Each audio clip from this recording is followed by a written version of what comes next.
तो situation out of control होती जा रही है। उस सिचुएशन को कंट्रोल में लाने की बात करें तो लोग कोच के पीछे पड़ गए। साबी अलोंसो की नारे सभी जगह लग रहे हैं। 50% फैंस ऐसे है जो कि साबी अलोंसो को सेक कर देना चाहते हैं। उसकी बस उन लोगों का बस चले तो वो उनको खुद एयरपोर्ट तक छोड़ने जाएंगे सम्मान के साथ।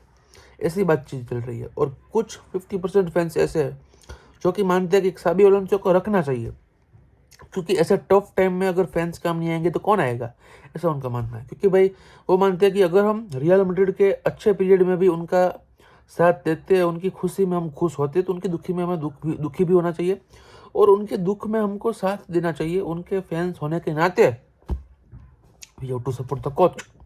ऐसी बात चल रही है। तो भाई फैंस और फैन बेस पूरा बट चुका है, 2 पार्ट्स में डिवाइड हो चुका है। मेन प्रॉब्लम इस चीज का है कि भाई हो क्या रहा है। रियल मैड्रिड के साथ ऐसा बहुत ही रेयर केसेस में होता है कि 2 matches back to back Bernabeu पे हार जाना, it is a very big thing.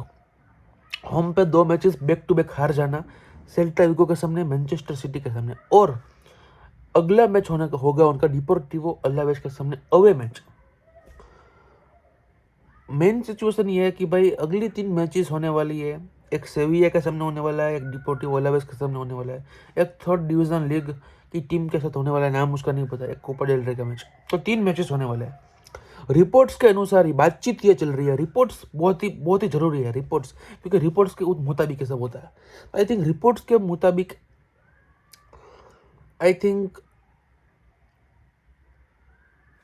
Sabi Alonso is going to be sacked. अगर तीनों ही मैच में से एक भी मैच अगर जीतने के लिए फेल हो जाते हैं तो, if they fail to win any of this match, क्योंकि अब से एक भी पॉइंट गंवाना नहीं चाहते हैं पापा पेरेस जी।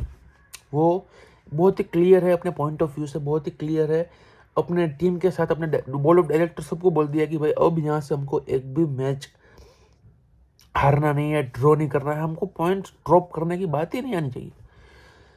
तो भाई साबी अलोंसो के ऊपर बहुत ही प्रेशर है और होगा ही, क्योंकि भाई अगली मैच में जहाँ पे वो डिपोर्टिवो अलावेस के सामने अवे खेलने वाले, उनके पास कोई बैक लाइन में है ही नहीं। बैक लाइन में एक ऐसा बंदा है राहुल असेंसियो नाम का, जो कि किसी का पैर देखकर उसको तोड़कर उसका कचुम्बर बनने की बातचीत है।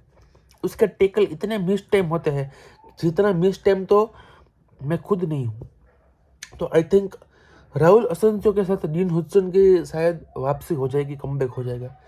बट राइट बैक कोई है नहीं, Dani Carvajal injured, Trent Alexander Arnold injured है। लेफ्ट बैक में तो नाचो तो बेचारा, मतलब नाचो क्या, मेंडी तो बेचारा है ही नहीं पहले से। फ्रांक गार्सिया भी रेड कार्ड पे, अल्वारो करेरस भी रेड कार्ड पे। बहुत ही खराब सिचुएशन है। तो भाई लेफ्ट बैक और राइट बैक दोनों जगह पे हमको कोई सिचुएशन शिप करते हुए देखेंगे, या तो हम चुआमिनी को एज अ सेंटर बैक और डीन हुडसन को शायद लेफ्ट बैक खेलते हुए देख सकते हैं। कुछ भी हो सकता है, फेडे वालवर्डे राइट बैक खेलेंगे। तो आई थिंक बहुत ही खराब सिचुएशन है फ्रॉम द बैकलाइन इटसेल्फ। अगर बात करें मिडफील्ड में, तो अगर चुआमिनी मिडफील्ड से सेंटर बैक में आ जाते हैं तो मिडफील्ड में खेलेगा कौन, क्योंकि कामाविंगा तो आउट है। तो आई थिंक डैनी सेबायोस को इस मैच में खिलाना पड़ेगा। डैनी सेबायोस को कंट्रोल के लिए इस मैच में खिलाना पड़ेगा विद आर्डा गुलर, जूड बेलिंगम। ऊपर एम्बाप्पे खेलेंगे कि नहीं, स्टार्ट करेंगे कि नहीं, स्क्वाड में है कि नहीं, वो मुझे नहीं पता है। और I think it is going to be very very serious match for Real Madrid and that fan base.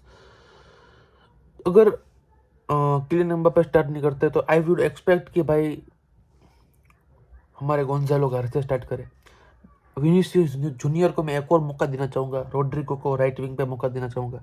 तो उसी मैच के साथ मैं, उसी टीम के साथ मैं उतरूँगा।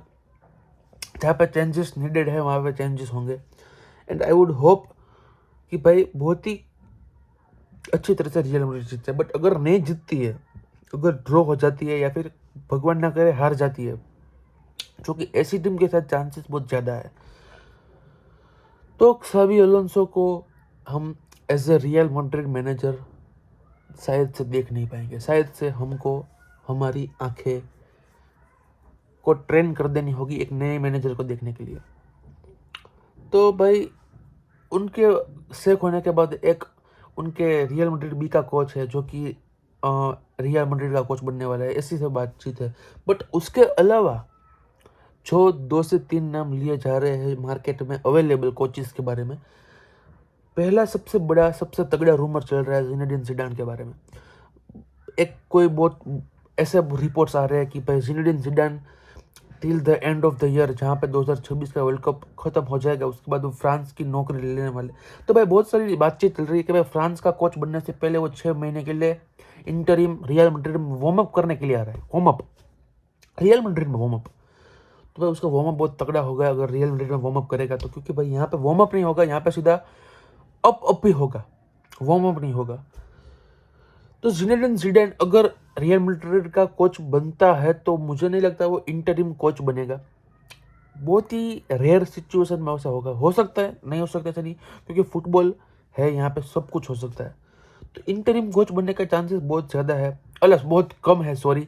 बट अगर ज़िनेडिन ज़िडान कोच बनते हैं, जो कि बहुत ही रेयर केस है कि वो नहीं बनेगा, अगर ज़िनेडिन ज़िडान कोच बनता है तो मुझे लगता है वो शायद से लॉन्ग टर्म के लिए कोच बनेगा। दूसरा नाम आ रहा है जर्गन क्लोप के बारे में। Jurgen Klopp is on the list of पापा पेरेस। अब मेरे लिस्ट में पापा पेरेस है तो मैं क्यों पापा पेरेस को कोच बना सकता हूँ? मेरे लिस्ट में तो कोई भी हो सकता है, बट क्या उस आदमी का मन है कि भाई वो यहाँ पे आना चाहता है? तो भाई पापा पेरेस की लिस्ट में है, फ्लोरेंटिनो पेरेस की लिस्ट में है जर्गन क्लोप। तो जर्गन क्लोप के साथ भी नेगोशिएशन करेगी रियल मैड्रिड अगर xabi अलोंसो सेक होते हैं तो, और ज़िनेडिन ज़िडान नहीं मानते हैं तो Jurgen Klopp is on the list as well.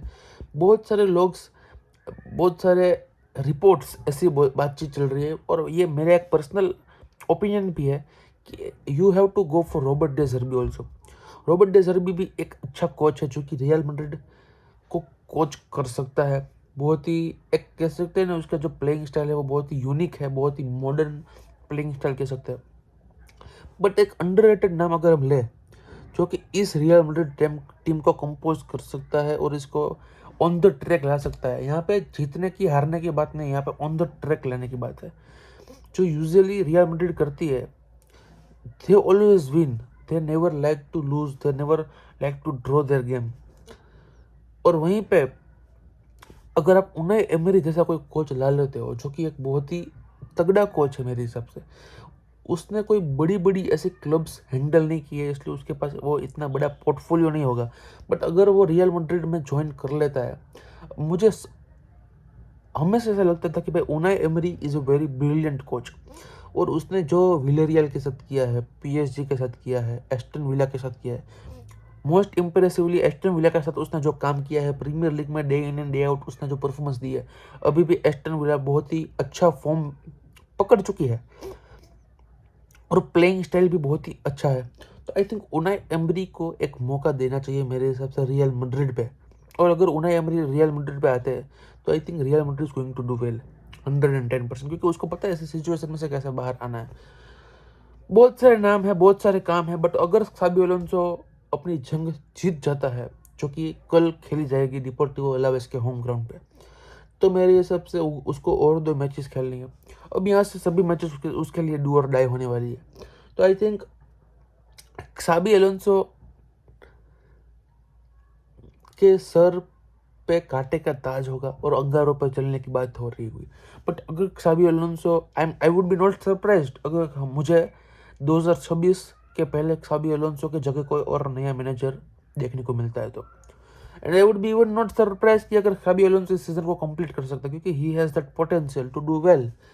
Bayer Leverkusen को जीता दिया था, अनबिटन स्ट्रिक पे ले गए थे, बट वो बायर लेवरकुसन है, वो रियल मैड्रिड है। बहुत सारी सिमिलैरिटीज यहाँ पे नहीं है, बहुत सारे डिफरेंसेस है। तो टीम, प्लेयर्स, फैन बेसिस सब कुछ डिफरेंट हो जाता है। तो हाँ, things are different. I hope it goes good. मिलते हैं नेक्स्ट वीडियो में, तब तक के लिए टेक केयर।